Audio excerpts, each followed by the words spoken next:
Hello everyone, HS 2026 semester 4 এর chemistry বিষয়ে প্রতিদিন পেপারে কেরিয়ার বৃহস্পতিবারে যে কেরিয়ার বলে যে পেজটা থাকে, তো সেখানে নরেন্দ্রপুর রামকৃষ্ণ মিশন থেকে রসায়ন বিভাগের সহকারী শিক্ষক আনিসুর আলীর জমাদার স্যার উনি একটা সাজেশন দিয়েছেন। সাজেশনটা আমারও ভালোই লাগলো। তো ওই সাজেশনটা তোমাদের কাছে শেয়ার করছি। এটা ঠিক সাজেশন বলতে তুমি কোন টপিকগুলো এবছরের জন্য পড়ে যাবে সেটাই উনি বলেছেন।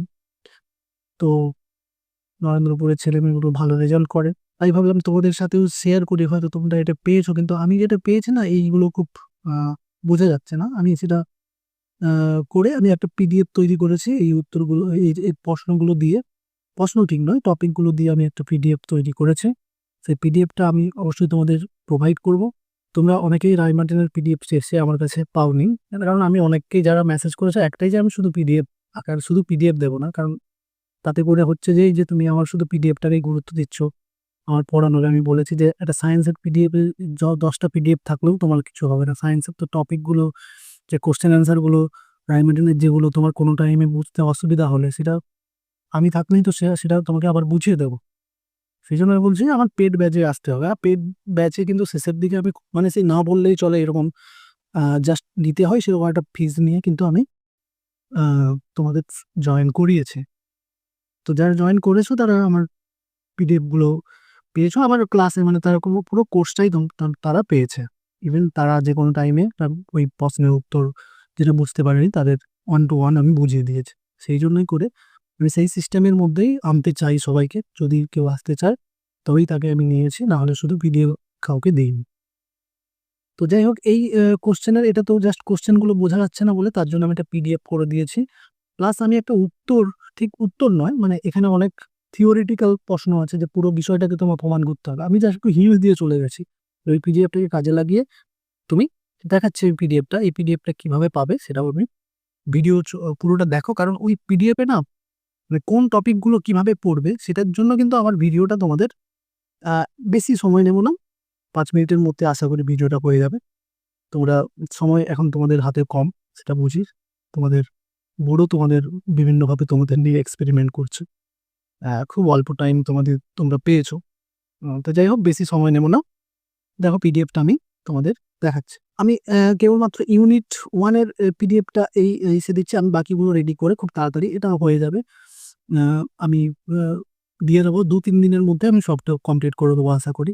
তোমরা যদি ভিডিওগুলো তাড়াতাড়ি চাও অবশ্যই লাইক, শেয়ার, কমেন্ট করবে। কমেন্ট করে জানাবে যে তোমাদের এগুলো কাজে লাগবে কিনা, তাহলে আমি বাকিগুলো আনবো। তাহলে দেখো, তিনি যে কোশ্চেনগুলো মানে যে টপিকগুলো দিয়েছিলেন, কোশ্চেন সহ টপিক কিছু কিছু, এই যেমন ধরো অর্ধকোষের বিক্রিয়া থেকে যথার্থ নাট সমীকরণটা তোমার লিখতে হবে। অর্ধকোষগুলো দেওয়া থাকলে যে এটা একটা টপিক বেছে দিয়েছে, মানে এখানে আমার নিউমেরিক্যালে এই টপিক এই এই এই ব্যাপারটা কাজে লাগে। বা একটা অর্ধকোষ কেন, এবার সম্পূর্ণ একটা কোষ থেকেও আমি নাট সমীকরণটা কিভাবে লিখি আমার তো নিউমেরিক্যাল করতে কাজে লাগে। তো উনি মোটামুটি এইগুলো দিয়েছেন, আমি সেগুলোকে কিভাবে উনি এই এই টপিকের ইউনিট 1-এর তড়িৎ রসায়ন থেকে উনি দিয়েছেন। ওনার কথায় পুরোটা এটা। এবারে আমি কি করেছি না, এই একটা টপিককে চুজ করে একটা টপিককে চুজ করে দেখো তোমরা কিন্তু উত্তরগুলো আছে, এটার হয়তো একবার উত্তরটাই আছে। প্লাস দেখো হাইড্রোজেন তড়িৎদ্বার কিভাবে গঠিত হয়, কি ব্যাপার, তার বিজারণ বিভবের মান 0, এইসব ব্যাপার ট্যাপারগুলো এখানে এখানে উনি যেটা করেছেন আমি সেটা দিয়ে দিয়েছি। আর দেখো নার্স অর্ধকোষ বিক্রিয়া থেকে নার্স সমীকরণ যে লেখা, ধরো এখানে একটা কমন অর্ধকোষ বিক্রিয়া দিয়ে দেখো নার্স সমীকরণে আমরা সবসময় যে লগের উপরে প্রোডাক্ট থাকে, এই প্রোডাক্টের সামনে যে সংখ্যাটা থাকে সেটাই কোএফিসিয়েন্ট সূচকে চলে যাবে। আর যদি এই যে সক্রিয় হয়, এগুলো কি জাস্ট মোলার গাঢ়ত্ব। মোলার গাঢ়ত্ব যদি আয়ন হয় তবে তার মোলার গাঢ়ত্ব একটা দেওয়া থাকবে এই ব্যাকেটে, এদের মোলার গাঢ়ত্বগুলো যদি আয়ন হয় এটা গাঢ়ত্ব থাকবে। যদি মেটাও হয় তাহলে তাদের মোলার গাঢ়ত্ব 1 ধরি। সেগুলো অঙ্কে নিশ্চয়ই আমি রাইমিয়ন মার্টিনে অনেক প্রশ্ন উত্তর তোমরা এখানে ওখানে সাজেশন খুঁজে বেড়াচ্ছ, যে সাজেশন।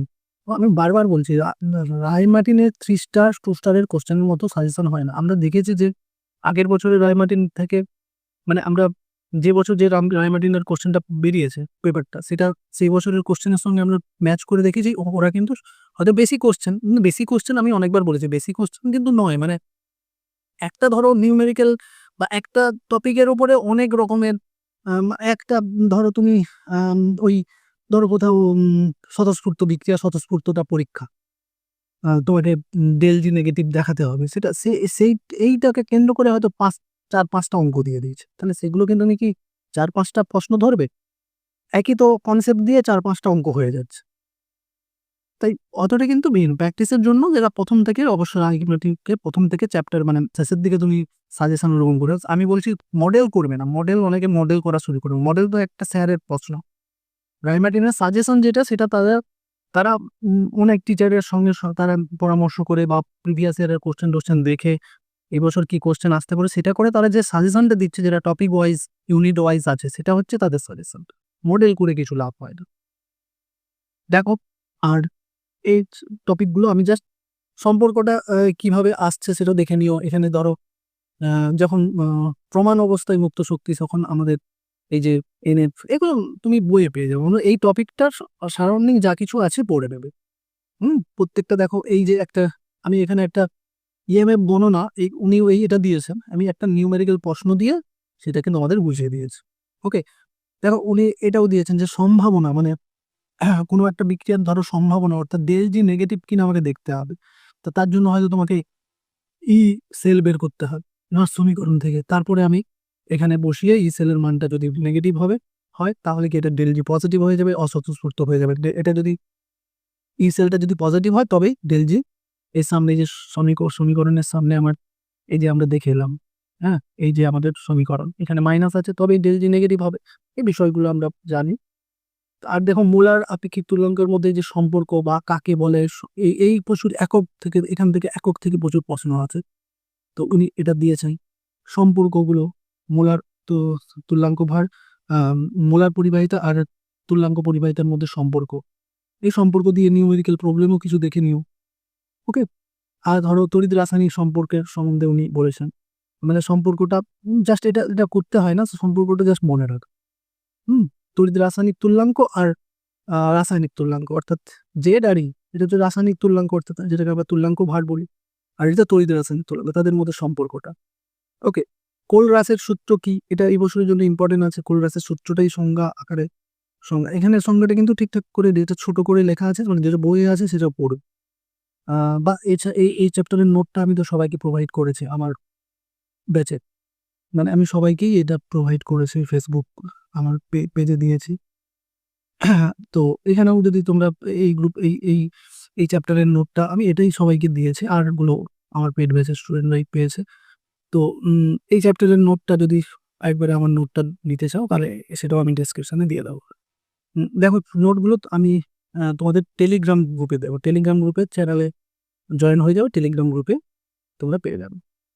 আর এই যে দেখো এরকম গাণিতিক সমস্যা, তাহলে এইগুলো যে ইএমএফ লাগিয়ে যে মানে একটার 2-3টে লবণের তুল্যাঙ্ক পরিবাহিতা দেওয়া থাকবে বা মোলার পরিবাহিতা দেওয়া থাকবে, সেখান থেকে আরেকটা লবণের বের করতে হবে, সেই টাইপের যে কোশ্চেনটা, তো উনি সেটার কথা বলছেন। ফ্যারাডের সূত্র, প্রথম সূত্র দ্বিতীয় সূত্র তার নিউমেরিক্যাল ফর্মুলা এগুলো একটু করে নেবে, উনি এটাকে এবছর সাজেশন বলেছেন। 11 নম্বর প্রশ্ন, এটাও দেখো সম্পর্ক, ইলেকট্রন আধান অ্যাভোগাড্রো ফ্যারাডের মধ্যে সম্পর্কটা কিভাবে এসেছে এটাও আর দরকার নেই, এখানে সম্পর্কটা জানলেই হবে এবং প্রত্যেকটা রাশি কি মিন করছে এখানে লিখতে হবে। আমি সেটা এখানে লিখিনি, আর কারণ আমি এটা একটা শর্ট নোট আকারে আমি দিয়েছি, তোমরা শুধু ওই জাস্ট টপিকটা বেছে বই ধরে করো। দেখো ফ্যারাডের গাণিতিক সূত্রাবলী দিয়েছে, ফ্যারাডের থেকে গাণিতিক কিছু সূত্রাবলী দিয়েছে। ধরো বলছে যে 2 অ্যাম্পিয়ার এত মিনিট ধরলে কত ভর জমা হবে, অর্থাৎ তোমাকে কত গ্রাম জমা হবে সেটা বলছে। তাহলে আমরা কি জানি, ডব্লিউ সমান Z IT. Okay, Z IT. দেখো এখানে বোধহয় কোশ্চেনটা কিছু আই হচ্ছে টি হচ্ছে, টিটাকে সেকেন্ডে করে নাও। তো কারণ এখানে যে জেড এর মানটা, এটা জেড জেড এজি সিলভারের রাসায়নিক তুল্যাঙ্কের মানটা দেওয়া আছে, সেটা দেখো সে তোমাকে এসআই দিয়েছে। ওকে, তাহলে এটা তুমি সেকেন্ডে করে নাও। আর এটা দেখো, এটা হচ্ছে টিটা হচ্ছে সেকেন্ডে করে নিয়ে এখানে কিছু একটা ঝামেলা করে দিচ্ছে, ওইটাকে না একটা নেমে গেছে, মানে বলতে চাইছি যে এইটা একটু ঠিক করে নেবে। হ্যাঁ, এইটা এই অবধি হলো, তারপরে ডব্লিউ সমান জেড আইটি। এবারে এই জেড এর মান বসিয়েছে, মানে এইখান থেকে এল দু লাইনটা এখানে হবে। ওকে, এটা একটু অ্যারেঞ্জমেন্টের প্রবলেম হয়ে গেছে। যাই হোক, এই হলো আজকের সাজেশন। যদি তোমরা পরের চ্যাপ্টারগুলো এভাবে শর্ট ভিডিও, একটা ওভারভিউ ভিডিও, যেটা ওই রামকৃষ্ণ মিশনের স্যারের জমাদার স্যারের অনুযায়ী তোমরা দেখতে চাও, সেটা আমি আনতে পারি। তো সেটা ডিপেন্ড করছে তোমাদের কমেন্টের উপর।